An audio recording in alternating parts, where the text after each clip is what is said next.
오늘도 클릭해주셔서 감사합니다. 구독과 좋아요 부탁드립니다.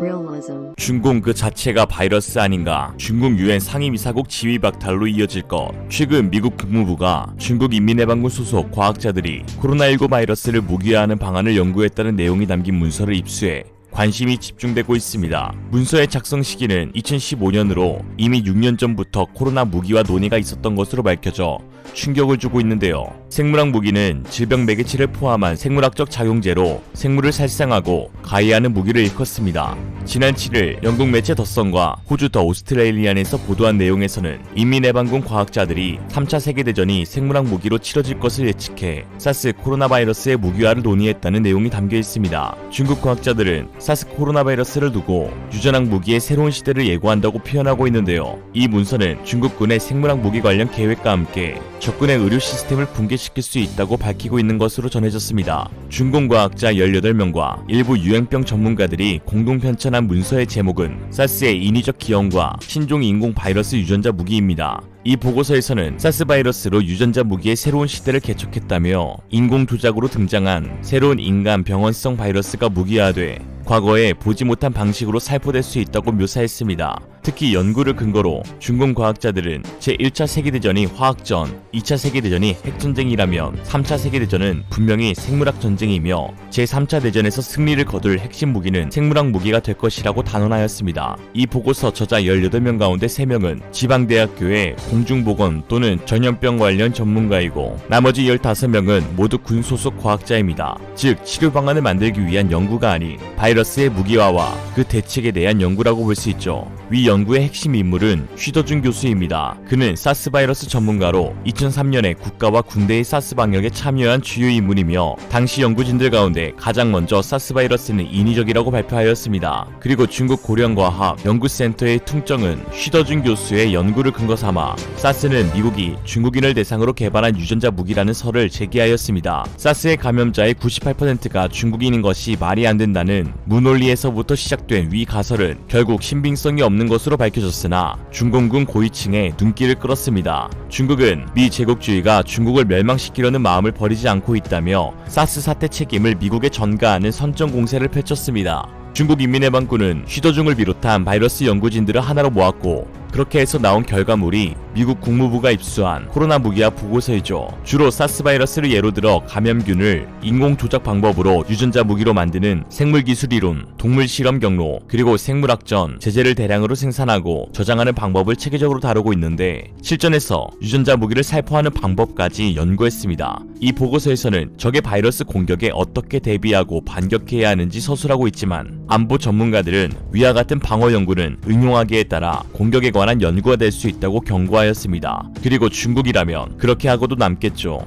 호주 디 오스트레일리아는 사이버 안보 전문가 로버트 포터의 말을 인용해 쉬더준 교수의 보고서에 대해서 과학 연구 능력으로 볼 때 이 연구가 공격에 쓰였는지 방어에 쓰였는지 구분하기 어렵다고 밝히며 중공군이 바이러스를 통해 적국을 공격할 수 있는 방안을 제공하고 있다고 하였습니다. 해당 문서를 두고 영국의 톰 투게나트 하원 의원과 호주 정치인 제임스 패턴스는 코로나19 기원에 대한 중국 측 투명성에 대해 의심을 자아내는 내용이라고 말했습니다. 투게나트 의원은 생물학 무기에 대한 중국 측 관심은 매우 우려스럽다며 중국은 이에 대해 상세히 소명하고 팬데믹에 대한 책임을 져야 할 것이라고 밝혔습니다. 최근 자이르 보우수나루 브라질 대통령 역시 코로나19 대응과 관련해 중국 측 태도를 비판하면서 중국이라면 실험실에서 이 병원체를 개발해 경제적 이득을 위한 생물학적 전쟁으로 퍼뜨릴 수 있었을 것이라며 우리는 이미 새로운 전쟁을 겪고 있지 않냐 라고 말하였습니다. 비교적 중국과 우호적인 관계를 맺고 있는 러시아의 반응도 크게 다르지 않습니다. 러시아 여론조사 전문기관 레바다 챈트르가 지난 1일 공개한 코로나19 관련 최근 조사 결과에 따르면 응답자의 64%가 코로나19는 생물학 무기로 인공적으로 개발된 바이러스라는 가설을 믿는다고 밝혔고 반면 인간의 개입 없이 자연적으로 발생한 바이러스라고 믿는다는 응답자는 불과 23%에 그쳤습니다. 앞서 중국은 지난해 코로나19 대유행이 시작된 이래 사태를 은폐하거나 왜곡 축소했다는 비난을 받아왔는데요. 특히 올 초 세계보건기구가 중국 우한에서 벌인 코로나19 진원지 조사가 흐지부지 마무리되면서 관련 의혹은 더 커진 상황입니다. 이에 지난 3월 미국과 영국을 비롯해 14개국이 성명을 통해 중국이 코로나19 근원조사 데이터를 보류하고 있는 것과 관련해 세계보건기구의 코로나 보고서 비판에 나서기도 하였습니다. 현재까지 코로나19 피해에 대해 중국에 제기된 소송 손해배상의 규모는 3경 2032조 원으로 바이러스가 인위적으로 만들어진 것이 사실로 밝혀질 경우 중국은 금전적인 큰 타격뿐만 아니라 유엔 상임이사국 지위와 회원국 자격 박탈 등 국제사회에서 축출 가능성이 제기되고 있습니다. 유엔은 먼저 세계의 분란을 조성하는 문제 행위로 인해 유엔 안보리의 예방 또는 강제 조치의 대상이 된 회원국에 대해 권리와 특권을 정지시킬 수 있다고 말하였습니다. 실제로 2016년에 북한의 인권 유린과 핵무기 실험으로 인한 세계의 위협에 북한을 유엔 회원국에서 축출해야 한다는 의견이 국제사회에 거론된 바 있습니다. 실행 여부를 떠나서 언급되는 것만으로도 엄청난 압박감을 주는 것이죠.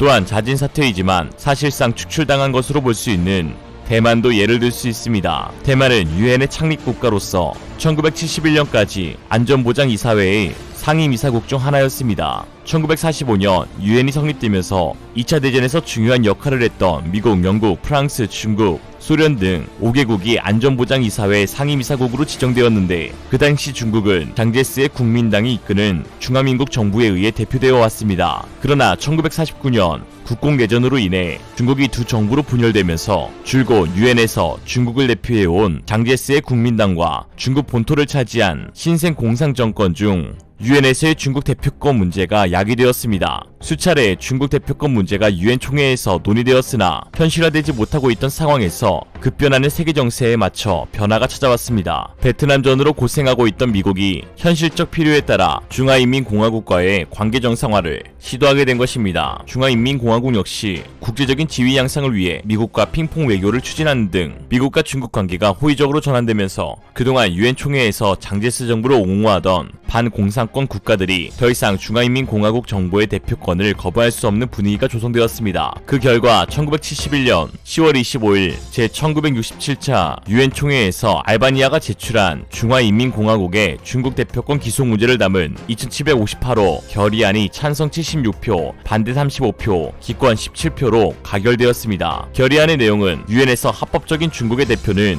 오직 중화인민공화국 정부이며 불법적으로 유엔 및 관련 조직을 차지하고 있는 장제스 대만 총통의 추방을 포함하고 있었습니다. 당시 대만의 저스카이 외교부장은 결의안이 가결되기 직전 단상에 올라 대만 스스로 유엔 탈퇴를 선언함으로써 유엔 상임이사국 지위는 물론 회원국 지위까지 완전히 상실하게 됩니다. 이후 대만은 유엔뿐 아니라 모든 국제기구에서 쫓겨났고 주권국가로서의 외교권을 공식적으로 인정받지 못했죠. 그러나 최근 미중 갈등과 중국의 대만 무력 통일 위협 및 코로나 종주국으로서의 중국의 책임론이 부각되면서 대만을 다시 유엔 기구로 복귀시켜야 한다는 주장이 촉구되고 있고 동시에 중국의 유엔 상임이사국 지위가 위태로운 상황에 처했습니다. 이 모든 사태에 대한 책임을 지고 상임이사국 지위를 내려놓으라는 것이죠. 작년 5월 미국 상원은 대만이 유엔 산하기구인 WHO의 최고 의사결정기구인 세계보건총회에 옵서버 자격으로 참여하는 것을 지지하는 법안을 만장일치로 통과시킨 것을 시작으로 미국의 국무장관인 토니 블링컨은 이달 말 열리는 세계보건총회 연례회의에 대만을 참가시켜달라고 세계보건기구에 공식 요청하였습니다. 대만은 친중국 성향의 마잉주 총통이 집권한 2009년부터 2016년까지는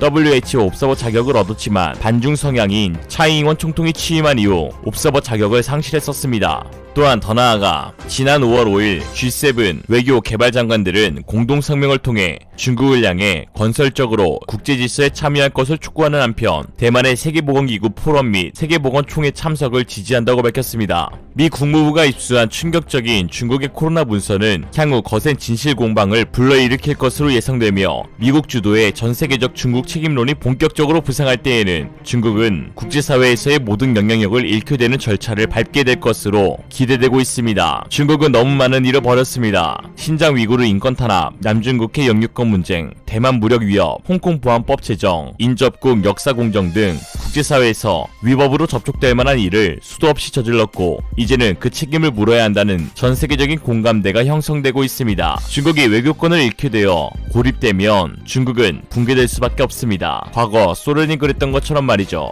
이러한 세계적인 반중 정서는 중국 혐오가 아닌 이유 있는 분노입니다. 한국은 위기를 기회로 만들고 일본은 기회를 위기로 만들며 중국은 위기를 전 세계로 보내는 지금 우리는 어떻게 대처해야 할까요? 아무리 그렇다고 중국에 대한 무조건적인 반대가 과연 옳다고 말할 수 있을까요?